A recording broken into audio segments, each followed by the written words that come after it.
მოგესალმებით კიდევ ერთხელ ჩვენს მაყურებელს მივესალმებით, თქვენს სამყაროს მივესალმები. მე ვფიქრობ, ჩვენი ყველა მოქალაქისთვის ძალიან აქტუალური თემაა, იმიტომ რომ არ მეგულება ადამიანი, რომელსაც იყო ყოველდღიურად თუ არა ძალიან ხშირად არ უხდება ონლაინ ვაჭრობასთან შეხება და დღეს პრაქტიკულად ყველაფერი ინტერნეტ სივრცეშია და ძალიან მზარდია ეს მიმართულება. ჩვენი კანონი 2022-დან არის ძალაში და უკვე მესამე წელია, რაც ამ მიმართულებით ჩვენი სააგენტო მუშაობს, მომხმარებელს, რომელსაც აქვს პრობლემა მოვაჭრესთან, თუ ისინი ერთმანეთში ვერ თანხმდებიან და პრობლემების წრე შეიძლება საკმაოდ მრავალფეროვანი იყოს, უკვე მოგმართავენ ჩვენ და ჩვენ ვერთვებით. ონლაინ ვაჭრობა არის დაახლოებით 70% ჩვენთან მომართვიანობის მთელი წილი რო ავიღოთ და ასევე ჩვენ მაყურებლისთვის რო იყოს უფრო ცხადი, წელს დაახლოებით 50% არის გაზრდილი მომართვიანობა და დაახლოებით უკვე აგვისტოს მონაცემების ჩათვლით დაახლოებით 850-მდე кейსი გვაქვს დახურული სხვადასხვა საკითხებთან დაკავშირებით და ამ кейსებიდან 70% თითქმის არის ონლაინ ვაჭრობა. ამაზე ორი მიზეზი აქვს. ერთი ის, რომ თვითონ ეს მიმართულება ძალიან მზარდია, ხო? თვითონ ბაზარი. კი, და მეორე თვითონ ძალიან ისეთ ყოფით ფაქტორი, როცა მაღაზიაში ვართ, მივწვეხებით, იქვე ადგილზე ვამოწმებთ, დასაცმის შემთხვევაში მოვირგებთ, რაც შიც შეზღუდული ვართ ონლაინ ვაჭრობის დროს, იმიტომ რომ ვენდობით სურათს, ვენდობით აღწერილობას და უფრო ხშირია შემთხვევები, ეს სოფთელ სოფლიოში ეგრეა.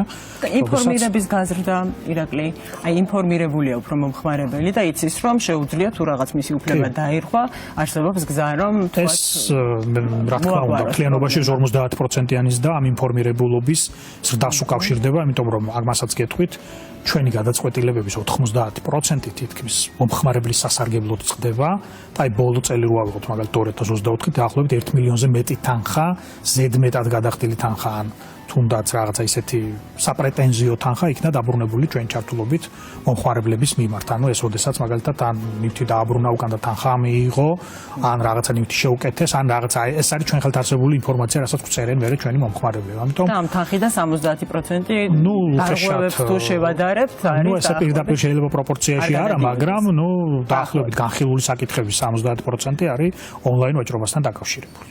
საინტერესოა თქვენ აღნიშნეთ, რომ სხვადასხვა მიმართულების და სხვადასხვა შინაარსის დარღვევებით მოგმართავენ, არ იქნება ეს ახლა ერთი მიმართულების და ერთი სახის დარღვევა. ონლაინ ვაჭრობის შემთხვევაში ძირითადად რა ტიპის დარღვევები ჭარბობს? რა პრობლემების წინაშე და რა რისკის წინაშე დგებიან ხოლმე მომხმარებლები? ეს არის მაგალითად დაგვიანება, თანხის დაკარგვის რისკი, უხარისხო პროდუქტი თუ რა? ძალიან საინტერესო შეკითხვა ამ მთლიანობაში.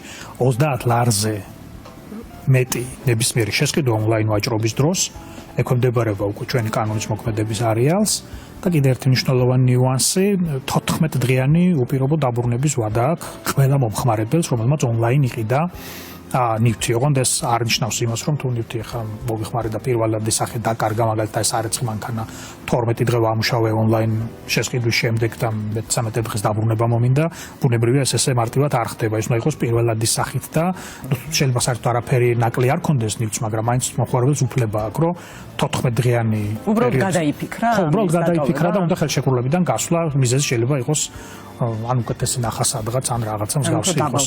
კი, უფრო ყველაზე ხშირად მაინც ეს არის დასაცმით ვაჭრობა, ონლაინ ვაჭრობის დროს, ეს არის ტექნიკით ვაჭრობა და სხვადასხვა საყოფაცხოვრებო ნივთები. ეს არის ანუ ნივთებით ვაჭრობას უჭირავს პირველი ადგილი. მეორე ეს თვითონ ონლაინ ვაჭრობაში და დარღვევებში. ზოგადად მთლიანობაშიც, მაგრამ ონლაინ ვაჭრობაში, თუ ონლაინ ვაჭრობის წილი საკმაოდ მაღალია. მეორე არის ნივთის ტრანსპორტირება. მაგალითად უცხოურ ვებგვერდებზე, საიტებზე ვიცით ყველა ძალიან ცნობილი პლატფორმები, როდესაც ნივთს ყიდულობთ უცხოეთში, ნივთს სჭირდება ტრანსპორტირება. ჩვენს მისამართამდე ხშირია, როდესაც აგვიანდება, ხშირია, როდესაც ნივთი იკარგება, ხშირია, როდესაც ნივთი ზიანდება და ასეთ შემთხვევებში, რა თქმა უნდა, პასუხისმგებლობა ეკისრება იმ კომპანიას, ვინც ტრანსპორტირებას უზრუნველყოფს და თავისი რაოდენობრივი მაჩვენებლებით ამ დასაცმით ტექნიკით და საყოფაცხოვრებო ნივთებით შემდეგ ამ ნაწილს უჭირავს ერთ-ერთი ყველაზე მაღალი წილი. ბოლო პერიოდში ძალიან აქტიური იყო ყველას გვისარგებლია ალბათ მიწოდების სერვისებით, ყველანი მომხმარებლები ვართ, უამრავი ნივთი გამოგვიწერია, რომელიც მოგვიტანონ სახლში და ხშირია კომუნიკაციის პრობლემა თვითონ იმ ადამიანის მხრიდან, ვისაც ნივთი მოაქვს. არ დავასახელებ არც კომპანიებს და ეს შემდეგ, მაგრამ არის კურიერებს გულისხმობთ, ძირითადად პასუხისმგებელ პირებს თვითონ კომპანიებში. კურიერებს, აქ ქონდა ჩვენ ძალიან საინტერესო გადაწყვეტილება, მაგალითად არის კურიერი, რომელიც ვართ ქართულად, ზოგჯერ ინგლისურადაც კი უჭირს კომუნიკაცია. მე როგორც მომხმარებელს, საქართველოში მცხოვრებს, სადაც სახელმწიფო ენა არის ქართული, აუცილებლად თუ მე სულ არ მსურს სხვა ენაზე ამ კომუნიკაციის განხორციელება, უნებრივია ვალდებულია ნებისმიერი კომპანია უზრუნველყოს ჩემთვის ეს კომუნიკაციის სწორი ფორმა. ეს იყო ძალიან სერიოზული. დარღვევა დაფასებთ? ეს შეფასდა როგორც პრობლემად, ეს შეფასდა როგორც მომხმარებელთა უფლებების დარღვევა და დაევალა ამ კომპანიებს, რომ თუ ესეთი კომუნიკაცია არის პრობლემური, მათ უნდა ყავდეთ ოპერატორი, ან უნდა ყავდეთ დამხმარე, ვინც ამ გამართულ კომუნიკაციას უზრუნველყოფს და თავი რომ დავანებოთ ჩვენს კანონმდებლობას მომხმარებელთა უფლებების დაცვას, ეს კომპანიის ინტერესშიც უნდა შედიოდეს, იმიტომ რომ ნებისმიერ დაგვიანება თუ დისკომუნიკაცია შემდეგ მის იმიჯზეც აისახება. ამიტომ ეს გადაწყვეტილება მიღებულია და ვფიქრობ, რომ ვადა აქვთ მიცემული ამ კომპანიებს, რომ უზრუნველყონ აი ესეთი საკითხის გასწორება, რომ ყავდეთ დამხმარე იმ შემთხვევაში თუ კომუნიკაციის პრობლემა დგება კურიერსა და ჩვეულებრივ მომხმარებელს შორის. კომპანიების მხრიდან როგორი რეაქცია იყო ესეთი ტიპის პრობლემის აღმოფხვრაზე? არის მათთვის ეს ვთქვათ ხელმისაწვდომი, არის რესურსები იმისთვის, რომ ეს პრობლემა აღმოიფხვრას, დამატებითი ხარჯების გაწევა მოუწევთ, დამატებითი კადრის დანიშვნა მოუწევთ, ვთქვათ თარგმანი რომ უზრუნველყოს და უკავშირდება მაინც ეს გარკვეულწილად ხარჯების მატებას. როგორი არის კომუნიკაცია? ნებისმიერი ვალდებულება და დამატებით რეგულირება არის გარკვეული ხარჯი კომპანიისთვის, თუმცა ეს არის საკანონმდებლო სივრცე, რომელშიც მოქმედებენ კომპანიები და ბუნებრივია ეს უნდა გაითვალისწინოთ. თუმცა ჩვენ დამოკიდებულება იქ და თვითონ პროცესი, როდესაც кейსი იხსნება და მომხმარებელი მოგმართავს, არის ძალიან დაბალანსებული საბოლოო ჯამში, იმიტომ რომ ეს არ არის სამხრივად განხილული პრეტენზია, ამ პრეტენზიის განხილვაში თავიდან ბოლომდე ჩართულია კომპანია, მის პოზიციას ვისმენთ, მის განმარტებას ვისმენთ, მაქსიმალურად ხდება ახსნა განმარტება და ჩვენ ხშირად ვამბობთ ხოლმე, რომ აი ძალიან უნდა მოინდომოს კომპანიამ, რომ მართლა დაჯარიმდეს, იმიტომ რომ არის რესურსი, რომ მაგალითად შესწავლისას შეთანხმება შედგეს, მომხმარებელთა ინტერესი დაკმაყოფილდეს და საოჯრო პოლიტიკა გასწორდეს, აი რაც ვახსენე ახლა მაგალითად დაამატოს თანამშრომელი, რომელიც მაგალითად ამ კომუნიკაციას გამართავს, ან მაგალითად გაწეროს თავის საოჯრო პოლიტიკა ისე, სადაც დაბრუნების პირობა, შეკეთების პირობა თუ ესე შემდეგ იქნება მაქსიმალურად დეტალურად განსაზღვრული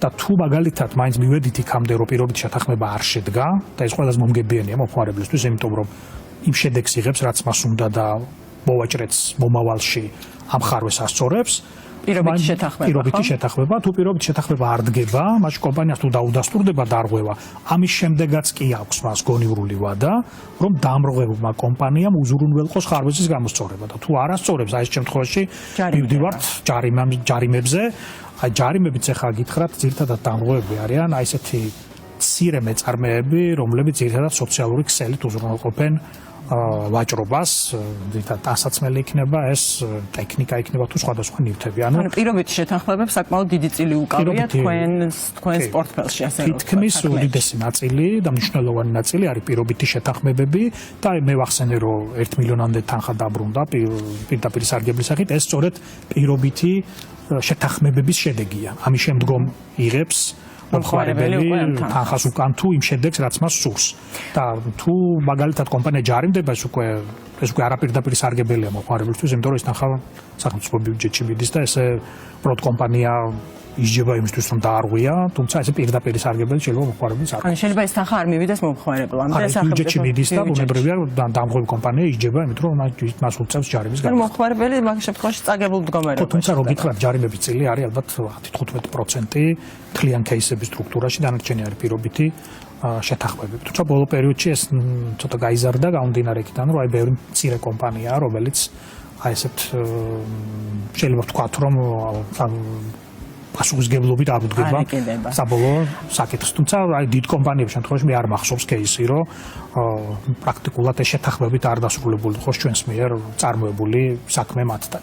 გასაგებია. ირაკლი, ასევე მინდა გკითხოთ, აი ახლა მომხმარებლის კუთხიდან მე თვითონ რომ შევხედო, რას უნდა მივაქციო ყურადღება, სანამ დარღვევებამდე მივალთ, სანამ მივალთ, ვთქვათ, პირობითი შეთანხმებაც რომ არ დამჭირდეს და ნუ საბოლოო შემთხვევაში თუ ჯარიმამდე მივა კომპანია, დაზარალებული, ფინანსურად დაზარალებული არ აღმოჩნდა, რას არსებობს თუ არა რამე ისეთი რეკომენდაციები, რასაც მანამდე შემიძლია მივაქციო ყურადღება, რომ პრევენციული ხასიათი ქონდეს. მაგალითად, არ მოვტყუვდე, ამოვიცნო ისეთი კომპანია, რომელსაც პრობლემები აქვს, რომელმაც შეიძლება შემიქმნას გარკვეული შეფერხებები, ან უხარისხო პროდუქცია მომაწოდეს, ან უბრალოდ აიღოს თანხა და საერთოდ აღარ მომაწოდოს პროდუქცია, გაუქმოს Facebook გვერდი და ონლაინ პლატფორმა.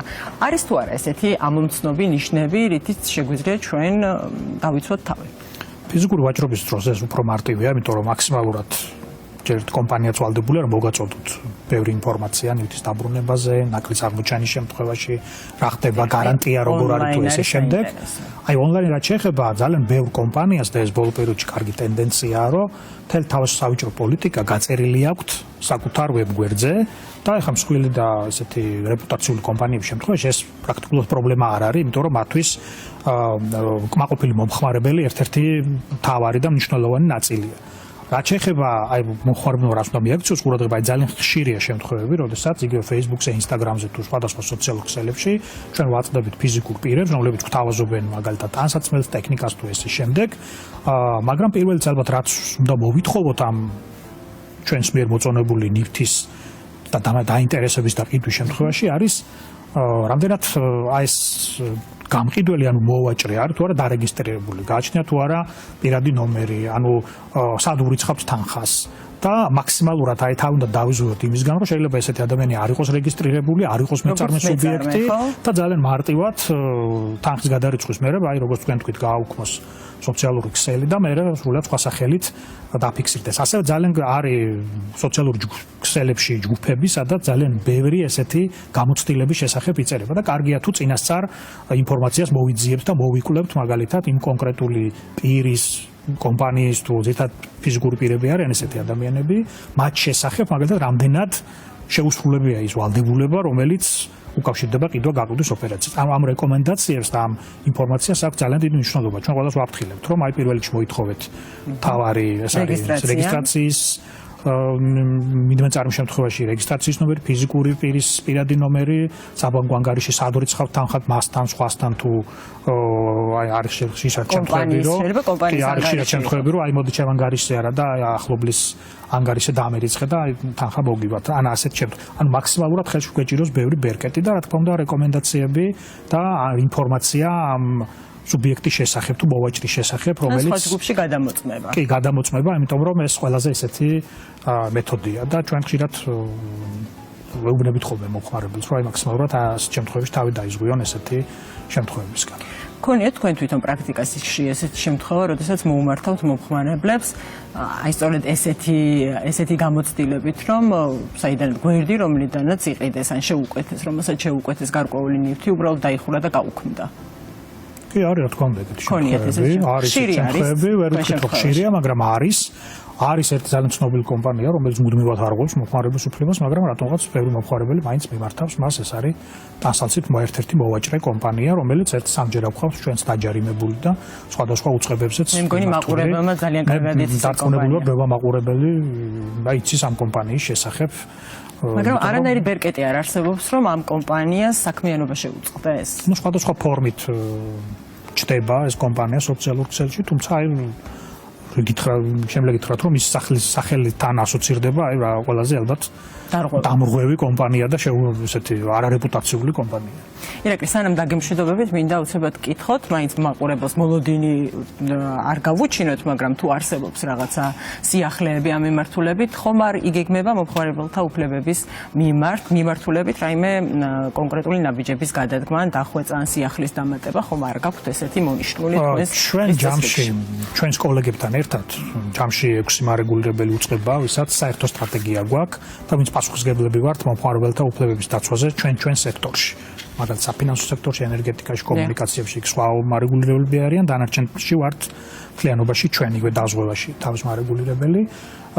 ჩვენ გვეგმავთ ერთობლივად ძალიან ბევრ ორგანიზებას, რომელიც ცნობიერების ამაღლების კამპანიას უკავშირდება და პირველი და ყველაზე მთავარი ეს არის, იმიტომ რომ რაც მეტი ვიცით ჩვენი უფლებების შესახებ, მით მეტ კითხვას ვსვამთ და მით უფრო მეტად დაცვა. პრევენცია არის ერთ-ერთი საუკეთესო გზა და ჩვენი ერთ-ერთი მთავარი წელს პროექტი არის სკოლებში ესეთი ცნობიერების ამაღლების კამპანიების წარმოება 50 სკოლაში უკვე წელს ვიყავით, განათლების სამინისტრო გვიჭერს აქტიურად ხარს ამ მიმართულებით და წლის ბოლომდე კიდე დაგეგმილი გვაქვს ძალიან ბევრი ვიზიტი. და რა თქმა უნდა მომხმარებელთა სხვადასხვა ჯგუფებთან, რომ აი მაქსიმალურად აუხსნათ საკუთარი უფლებები, გამოცდილება რა როგორ ანაირად და ბავშვობიდანვე იცოდნენ რა უფლებები აქვს და რაზე უნდა გამოვაყენოთ. ვაჭრობა ისეთია, რომ აი ძალიან ხშირად ეს ძალიან ბევრი ჩვენთაგანის ცხოვრებაშია და რო არ შევიდეთ შეცდომაში, მოკლედ ეს ძალიან მნიშვნელოვანი ნაწილია. ძალიან მნიშვნელოვანი ნაწილია და ამ პროექტზეც აუცილებლად ვისაუბრებთ, ოღონდ ამ ეთერში არა. ჩვენი პლატფორმაც პრინციპში მაგას ეძღვნება, რომ ინფორმირება მოხდეს ჩვენი მაყურებლის სხვადასხვა ისეთ მნიშვნელოვან თემებზე, რაც მათ ყოველდღიურობაში ჭირდება. ძალიან დიდი მადლობა ირაკლი სტუმრობისთვის და საინტერესო მიმოხილვისთვის. მაყურებელს ვეთქვი, რომ ჩვენი სტუმარი იყო კონკურენციისა და მომხმარებელთა დაცვის სააგენტოს თავმჯდომარე ირაკლი ლექვინაძე.